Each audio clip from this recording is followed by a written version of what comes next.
Mr. Chairman and brethren, the Quran and the Bible have been both begging Dr. Shorrosh to find those 3/4, 75% of this book was copied from that.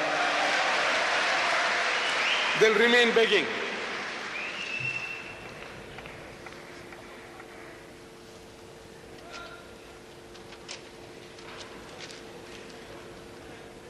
Dr. Shorrosh began at the beginning of this rebuttal of his with a verse from the Bible, 2 Timothy 3:16.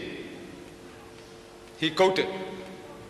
He said, all scripture is given by inspiration and is profitable for doctrine, reproof, corrections, and instructions unto righteousness. It's a beautiful test, which from that he concludes that all scripture, meaning the Bible, is based on these 4 tests. If it is a word of God, it must prove one of these 4 points. It must either be your doctrine, your teaching. Anything, if it is from God, it must serve some purpose. It's not for your entertainment. It must be your doctrine. Reproof, you do certain things wrong, you'll be punished. Correction, not like this but like that. And encouraging you to good deeds, instructions unto righteousness. Beautiful, beautiful. Actually, Paul was talking to Timothy about the previous verses in verse 15, talking about the Old Testament. He was not talking about Matthew, Mark, Luke, and John, and Peter and James and Jude. But however, if the Christian wants to lump it all together, say lump it. Now, you see, I quoted one brief verse about Samson. Samson goes to Gaza and he sees a harlot and he goes into her. This is supposed to be in the Word of God. Now, under the test that is given to us by Dr. Shorrosh, where does it fit in? Is that your doctrine? That when you go to some place and you see a prostitute, you go in into her, your doctrine, is that your teaching? Reproof, was there any reproof given by God Almighty? Say, I'll punish you, I'll put you in hell? Nothing. Correction, he said, no, you mustn't do this, but you must marry her, and then you can go. What? What instruction? Nothing at all. So I'm asking the doctor or any Christian at any time, please, please, read the Bible with this critical eye. There are things there in the Bible you can't fit in anywhere. Genesis chapter 38, you read about Judah, the father of the Jewish race. He has 3 sons, and he gets the eldest son married, and he does something that God didn't like, so God killed him. Genesis chapter 38.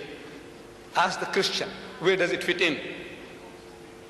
He says reproof, which is correct. God told him not to do certain thing and he did it, so God killed him. So now Judah tells his second son Onan, you go in unto your brother's wife according to a Jewish custom and beget child by her, so that the name of the deceased might carry on.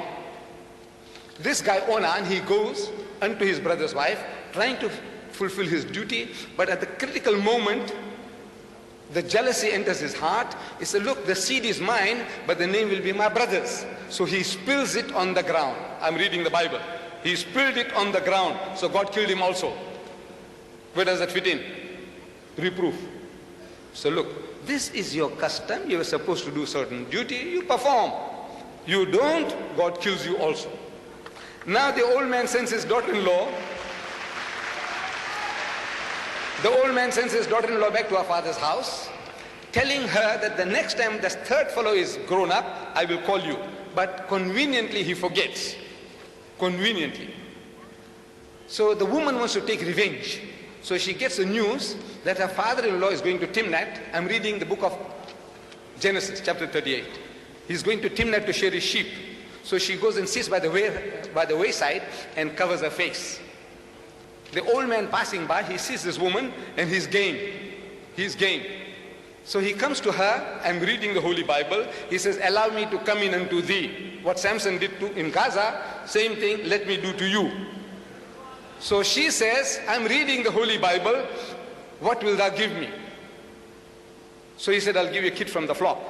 Look, there are Christians here. You have your Bibles with you. If I'm misquoting anything, please take me up at question time.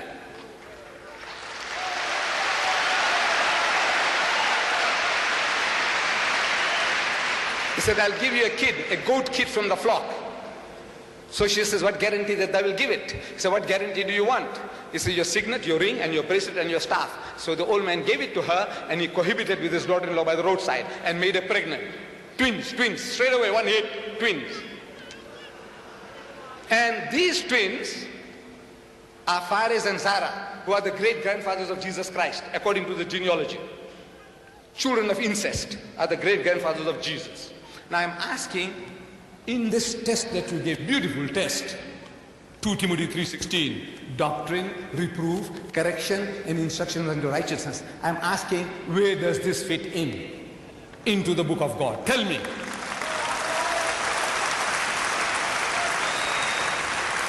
And if you can't fit in anywhere, then it fits into pornography. Pornography.